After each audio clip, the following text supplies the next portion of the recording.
안녕하세요. 뉴스와 사람들입니다. 이재명 대통령과 민주당의 지지율이 디커플링되는 여론조사가 등장한 것에 대해 김어준 총수는 다음과 같이 발언했습니다. 매우 위험한 겁니다. 매우 위험한 징후예요. 대통령 정당 지지율이 디커플링되는 것은 통상의 지지율 하락과는 다르다는 걸 보여주는 또 하나의 지표인데, 이 지지율 하락은 통상의 정부 지지율 하락하고 다르다고 여러 번 반복해서 말씀드리는데, 코어 지지층이 빠지는 거라고. 이런 성격의 하락은 지금까지 이 대통령의 방식인 성과를 보여주면 해결되는 게 아니에요. 성과를 보여주고 외곽에 있던 약지지층이 점점 이쪽으로 붙고 그런 방식으로 지지를 끌어올렸는데, 지금은 성과를 보여줘도 그게 나의 성과, 우리의 성과로 감정이입하고 받아들인 사람, 그 코어 지지층이 흔들리는 거란 말이죠. 그런데 이런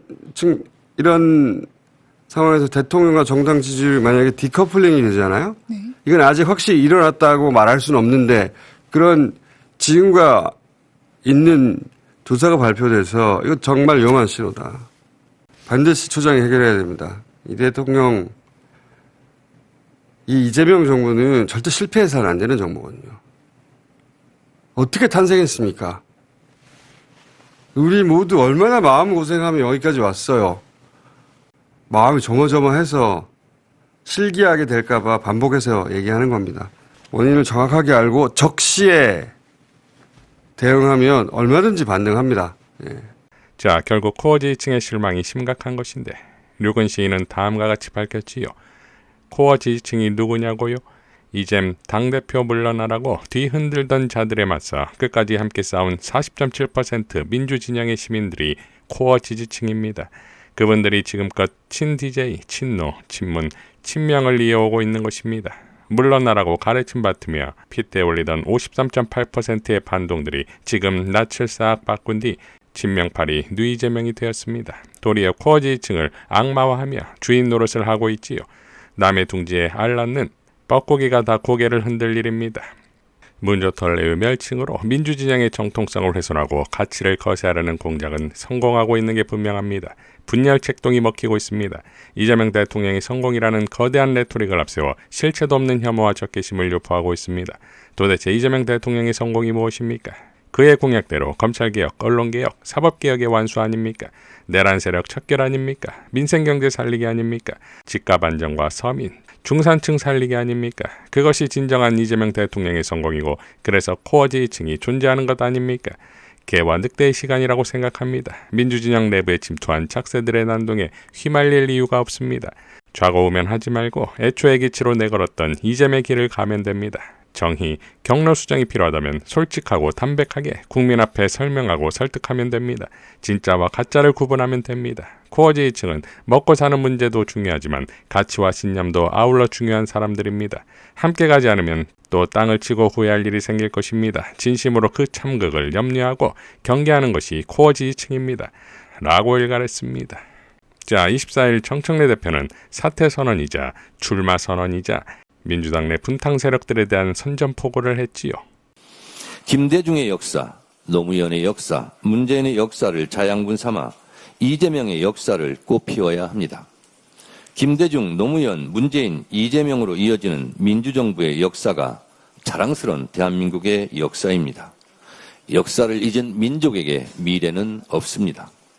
이어 정청래 대표는 문재인 전 대통령의 만남에 대해 다음과 같이 밝혔습니다. 문재인 전 대통령님을 만났습니다. 서울국제도서전이 서울 강남 코엑스에서 개최되었습니다. 문재인 전 대통령께서는 평산 책방지기로 참여하셨습니다. 평산마을에 가서 인사드리려고 했는데 마침 서울에 일정이 계셔서 도서전에 가서 인사를 드렸습니다. 원래 예고 없는 방문이라서 깜짝 놀라시면서 반겨주셨습니다. 김대중의 역사, 노무현의 역사, 문재인의 역사를 자양분 삼아 이재명의 역사를 더욱 꼽혀야 한다고 당대표 퇴임의 변에서 말씀드렸습니다라고 말씀드렸습니다. 그랬더니 제 등을 계속 토닥거려 주시면서 잘했어라고 흡족해 하셨습니다. 네 분 대통령의 역사가 자랑스러운 대한민국 민주주의 역사입니다고도 말씀드렸습니다. 고개를 끄덕이며 좋아하셨습니다. 마침 김대중, 노무현, 문재인 그리고 이재명 대통령의 책이 나란히 전시되어 있길래 4권 모두 사왔습니다. 자랑스러운 4분의 민주주의 역사를 다시 생각합니다. 라고 밝혔습니다. 자, 여기에 뉴박 세력들 뒷목 잡을 김혜경 여사의 행보가 나왔지요. 김혜경 여사는 문재인 대통령과 유시민 작가의 책을 구입하고 사진도 찍었는데 대통령 부인의 역할이 그렇듯 이러한 퍼포먼스는 젠프의 의중이 담긴 것으로 보이는데 몇 가지 제스처가 또 보입니다. 청와대가 이뇨한에게 내란 정국의 행보를 소명하라고 밝혔고 김영범 정책실장이 김어준의 겸손은 힘들다 뉴스공장에 출연합니다. 과연 이런 것들이 젠프식 반전의 서막일까요?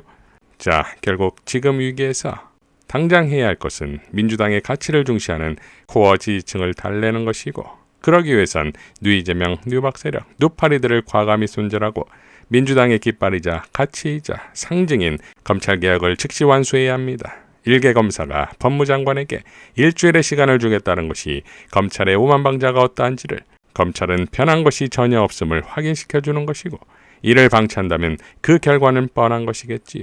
유시민 작가는 지난 검찰개혁 정부안 사태에 대해 이렇게 발언했었지요. 저는 1차, 2차 검찰개혁 정부안을 보면서 그리고 그게 민주당에서 뭐 이상한 절차를 거쳐서 당론이라고 막 하고 주요 당직자들이 나와서 미세 조정밖에 안 되고 그냥 해야 된다. 이런 얘기를 하는 거 보고 너무너무 불안했어요.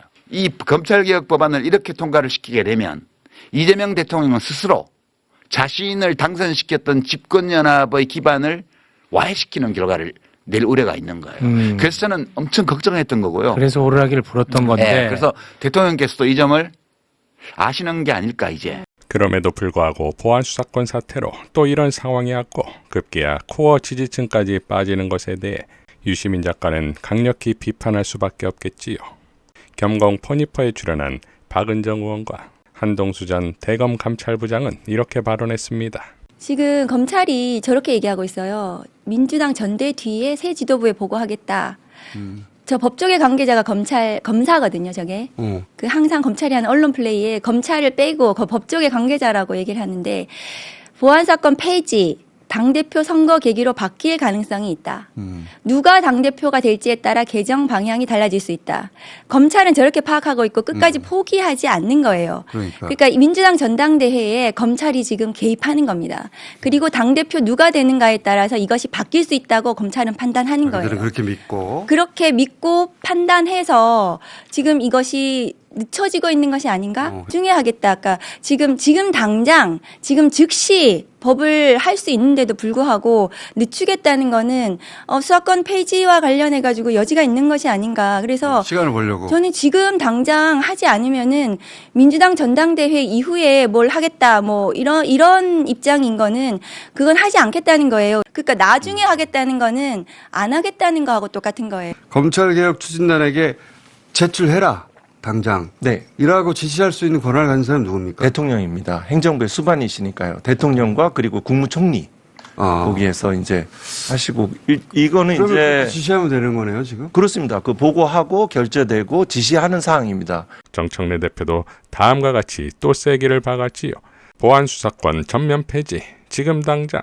그러려면 형사소송법 정부안, 즉각 국회 제출, 법사위원장 사수 및 원구성 표결, 재헌절 이전 본회의 통과, 10월 공소청 중수청 출범, 그래야 진정한 검찰청 폐지라고 밝혔습니다. 이재명 대통령은 늘 말해왔듯 위대한 당원지성, 위대한 국민지성을 따르길 바랍니다. 우리는 이재명 정부를 반드시 성공시켜야 합니다.